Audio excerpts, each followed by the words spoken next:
Assalamualaikum warahmatullahi wabarakatuh. Saya ucapkan salam sejahtera untuk semuanya.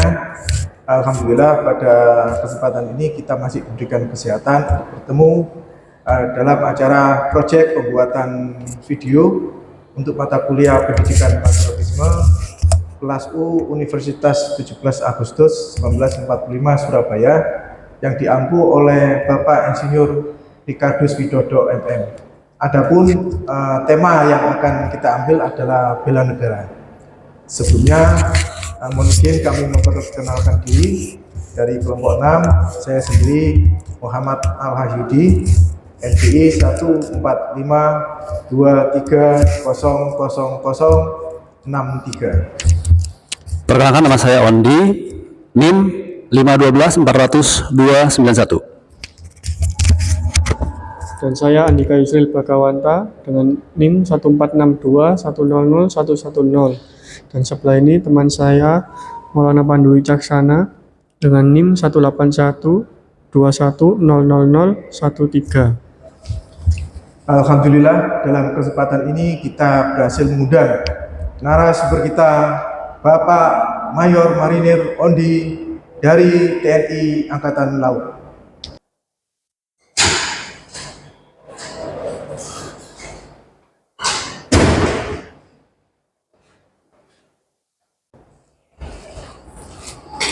Siapa?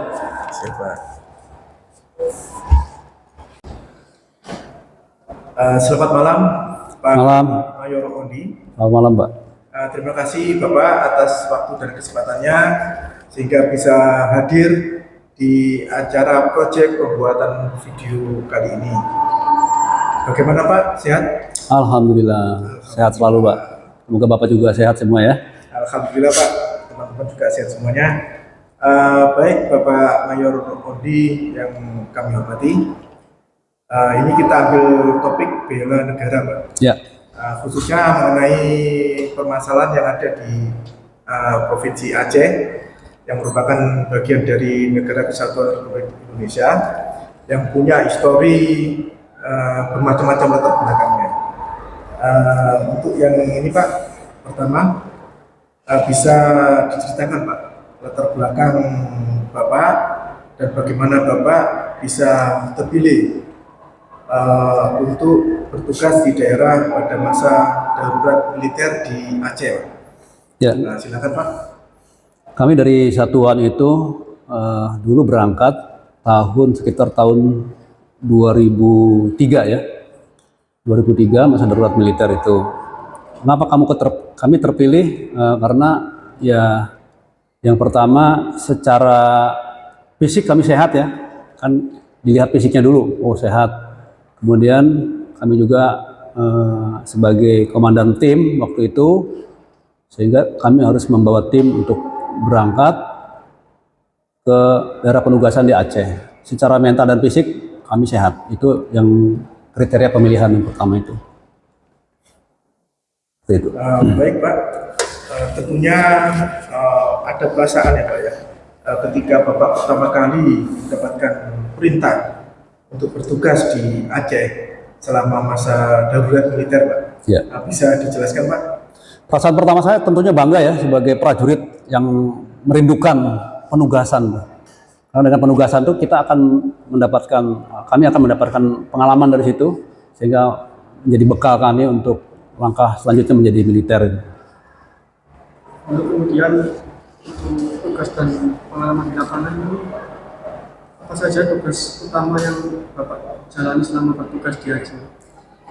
Kami bertugas di Aceh itu yang pertama sebagai tim pengaman komandan. Jadi komandan kemanapun bagian kami yang awal itu.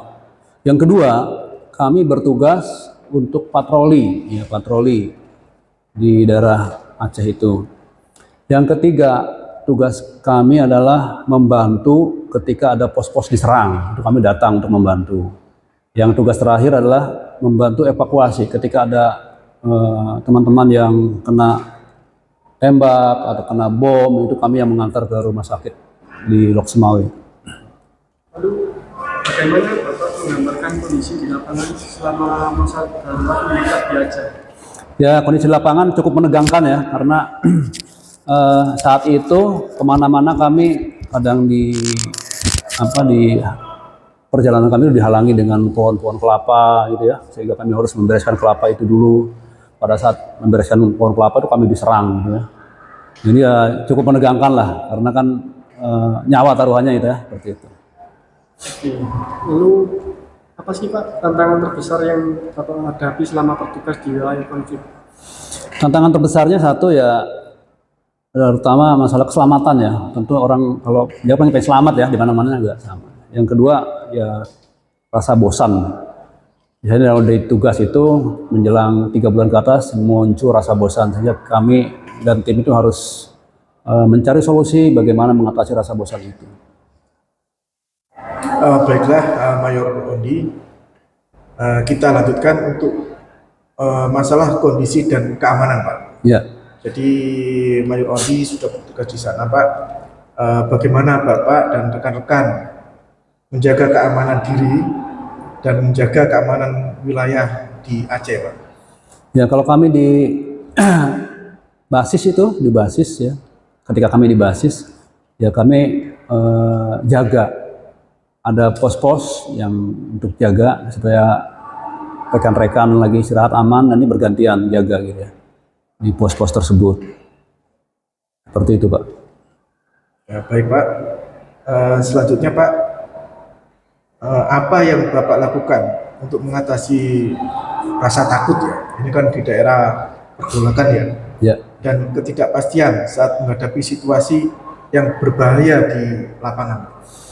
ya untuk mengatasi rasa takut tentunya semua manusia wajar ya mengalami rasa takut. Cuma kami kan dari awal sudah dibekali dengan latihan-latihan untuk bagaimana mengatasi rasa takut tersebut. Jadi ada latihan tersendiri di satuan sebelum sampai ke penugasan. Ya tentunya kalau di penugasannya untuk mengatasi rasa takut kita berdiskusi dengan teman-teman gitu ya, saling menjaga, saling waspada itu untuk menjaga hal-hal tersebut. Baik, kita lanjut ke hubungan dengan masyarakat. Selama masa darurat militer, bagaimana hubungan Bapak dengan masyarakat Aceh? Apakah ada upaya dari pihak TNI untuk membantu warga setempat? Ya, untuk hubungan pada saat darurat militer itu sangat kurang ya, kami sangat kurang berhubungan dengan masyarakat. Karena apa? Karena kita tidak bisa melihat masyarakat itu dia separatis atau bukan gitu kan. Kan kita nggak tahu bedanya bagaimana gitu ya. Makanya kami menjaga supaya tidak terlalu dekat berhubungan dengan masyarakat. Tapi kalau di perkotaan yang notabene itu aman, masyarakatnya udah bersih itu ya kita berkomunikasi dengan masyarakat, saling membantu di situ. Tapi kalau di daerah-daerah yang di pedalaman itu kami masih menjaga keselamatan kita semua. Nah. Lalu apa ada interaksi atau komunikasi dengan warga yang membuat Bapak memiliki pemahaman baru tentang situasi di Aceh sana, Pak? Ya, kami sering berkomunikasi, tapi kebanyakan sih dari orang-orang yang pendatang yang menetap di lama di Aceh gitu ya. Nah itu ya kami sering berkomunikasi dengan mereka. Tapi kalau penduduk-penduduk asli kami jarang, karena ya tadi menjaga itu keamanan.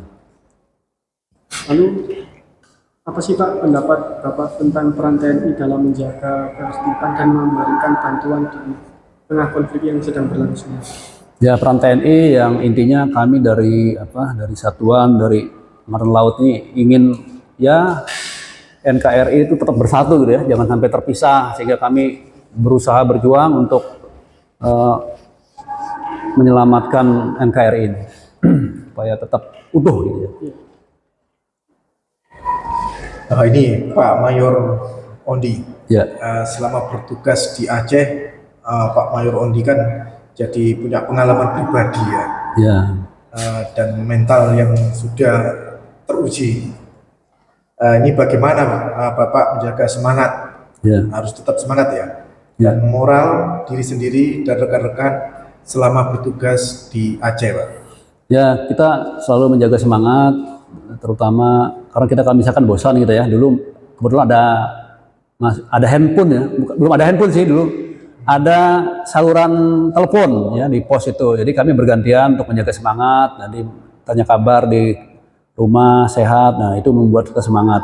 Kemudian untuk semangat lagi kita juga kalau malam Jumat itu kita sedang sering mengadakan yasinan, tahlil bersama ya untuk menjaga ya sambil mohon kepada Yang Maha Kuasa untuk diberikan keselamatan dan selalu semangat dalam penugasan itu. Kemudian ini Pak Mayor Ondi,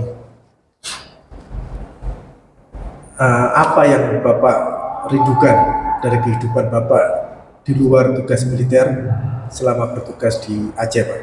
Tentunya keluarga, Pak.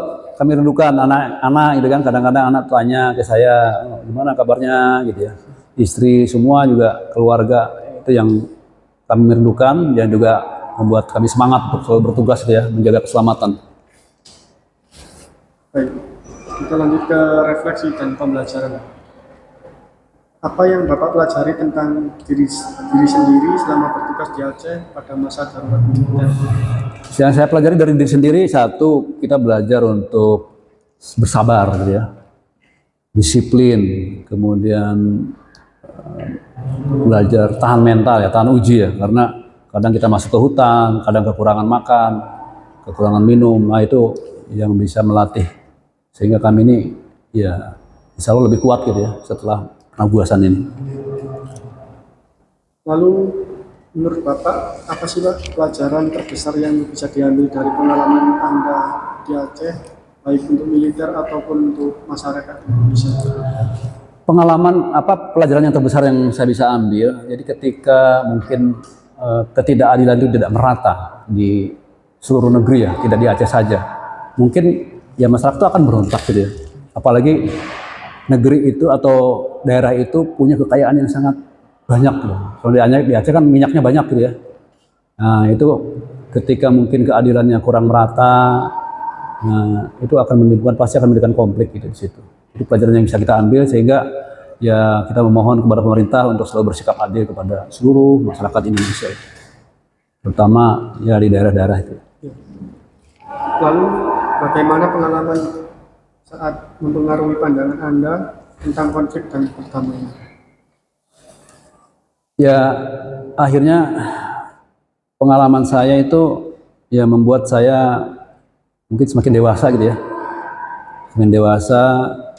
Kemudian pengalaman ini memberikan guru yang paling baik pada saya, bagaimana saya harus bersikap di lapangan menghadapi masyarakat, karena kan ini juga masyarakat kita sendiri ya. Juga kalau saat patroli dengar suara pengajian, kadang-kadang lewat surau itu, lewat pengajian lewat surau, lewat masjid, dengan hati juga sedih gitu ya. Kenapa kita kok sampai berperang dengan rekan-rekan sendiri?